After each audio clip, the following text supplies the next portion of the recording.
sends her away in disgust. And at this point, he knew exactly what he had to do. And on the final night before docking in Hamilton, he invites the young girl up to the deck of the ship. He sends her away in disgust. And at this point, he knew exactly what he had to do. And on the final night before docking in Hamilton, he invites the young girl up to the deck of the ship. He sends her away in disgust. And at this point, he knew exactly what he had to do. And on the final night before docking in Hamilton, he invites the young girl up to the deck of the ship.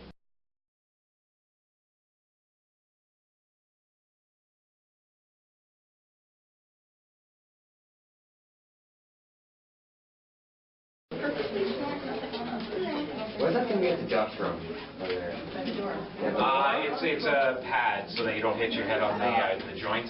Hit your head on the pad, isn't it? Well, yeah, it's much less hitting on it. It'll hurt less. It'll hurt less.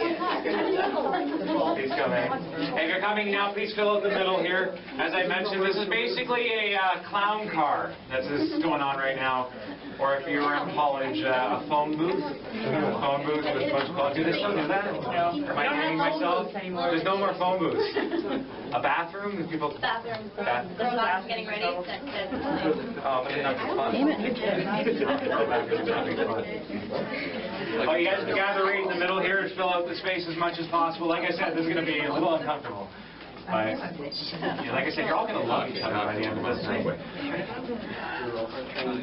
How many more people do we have to still come in? 2. 4, okay, gather in. You guys move forward just a little bit more. I'll try and limit this as much as possible. Don't worry, I can feel your energy. You're all very nice people. Nothing to worry about. Nobody will get stabbed in here. I can guarantee it. Okay. I believe you today. Now, I lead the downtown Hamilton walk. That's a different story. That's just Hamilton. Yeah. How dare you? I am from Hamilton. I agree. I was born here, so. Okay, understood. All right, now that I have everybody in here, I am going to quickly tell you all, you are now standing on an unofficial graveyard. 15 bodies resting beneath your feet. Where do they come from? I am going to go quickly with this. They come from about 100 years ago, a social services agency that took over this building. Homeless men riding the rails could stay in here overnight. But if you know the escarpment that's located in front of the building that leads down to the rail yards, you will know that the homeless guys had to scale the side of that mountain to get into the building. So the city of Hamilton, they saw this, and they immediately stated, that is not safe. So they decided to dig a tunnel. A tunnel that went from the rail yards and emerged into this room where nobody is standing here. The stones are a little bit different on the floor. We believe this is where the tunnel emerged. And on one evening, 15 of those men climbed into the tunnel at the exact same time. Now understand, this is not a luxurious tunnel. It was very thin. So the guy in the front, he would have had to shimmy through like a snake. The stone would have been pressed up against his arms. Now if you are in this situation, what is the worst possible nightmare that could occur? Anyone? Nobody ever gets that one wrong, by the way. Sorry, what did you say? Cave-in? I thought you said something different over here. A cave-in. Imagine being the guy in the front and seeing the dirt seeping through the stones, knowing what's about to happen. So you turn around to the guys behind you, and you tell them to get out. But when you turn around, you realize it's too late. The dirt's already seeped in behind you. And all 15 of those men could only sit there helplessly as they were buried alive beneath your feet. That negative energy now seeping into this small space. Oh, and by the way, I forgot to mention, the body of the Dark Lady is also located in one of these walls. 16 bodies that now surround you and all of that negativity. Is it any wonder people who haven't even been in this room, including the young lady I just talked to earlier, you feel that negativity. And some of them will have tears streaming down their face and they don't know why. Now, I would like to tell the legend of the Dark Lady so you know who we're talking about. No thanks.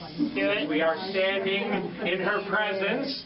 Well, maybe we can stir something up. There is a reason to this. But I will state, is anybody having a problem with the heat? If so, put up your hand. I'm good. Okay. If you need to leave, feel free to go out into the hallway.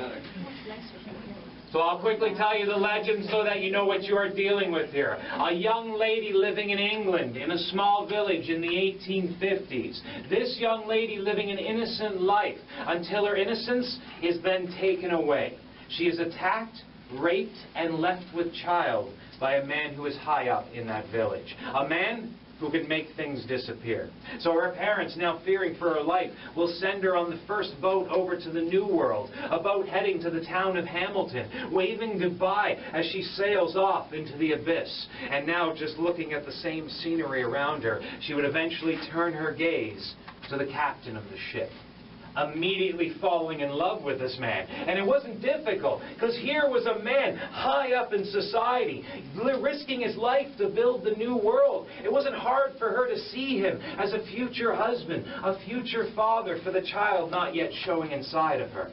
And in return, he saw her as a plaything, something to pass the days, the visions he has already seen every single night, continuing that affair until the lights of the town of Hamilton are now in the distance, and the man then realizes something he had previously forgotten: his wife and children.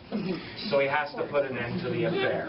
He calls the young girl up to the deck of the ship one afternoon and tells her, "I never loved you. You meant nothing to me. I don't ever want to see you again." And her, staring up into his eyes, all she could say was, "No, no. We're meant to be together. You will learn to love me." And saying this over and over again until finally he sends her away in disgust. And at this point, he knows exactly what he has to do. And on the final night before docking in the town of Hamilton, he calls the young girl up to the deck of that ship. And what a beautiful night it was, by the way. A clear sky above, the stars then reflecting off of a calm lake. It was so romantic. So when the young girl walks up to him, he could only say exactly what she wanted to hear. "I do love you.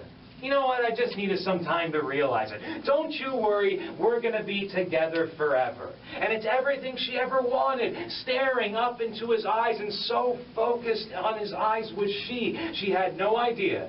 His hands were slowly moving up her arms and then wrapping around her tiny neck. And he would squeeze the life out of that young girl, letting her body fall to the deck of the ship. And at that point, proving the captain of a ship is a man who can make things disappear. Calling a couple of deckhands up, they will wrap the young girl in fabric, and in the dead of night, carrying her out into the newly built custom house, down into the basement vault, they will place her in one of these walls. And that's where she remains. That is why she is so active in this building. That is also why she is so angry. And with all of that energy now surrounding us, we will make sure that one of those Ouija boards gets down here for you guys to use. Sound good? Yeah. Excellent. Everybody can now back out of the room. I'm very much up to you again right now. I'm sorry. I didn't do anything, but I'm like, I totally understand her hatred. you don't know, man. Yeah. You think it's busy down here?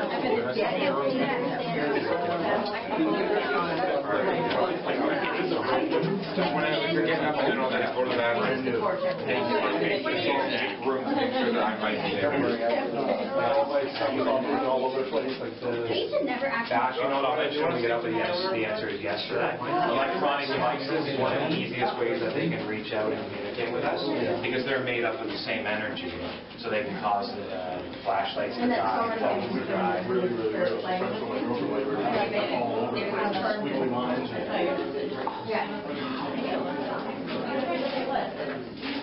Okay, just a quick mention. Sorry,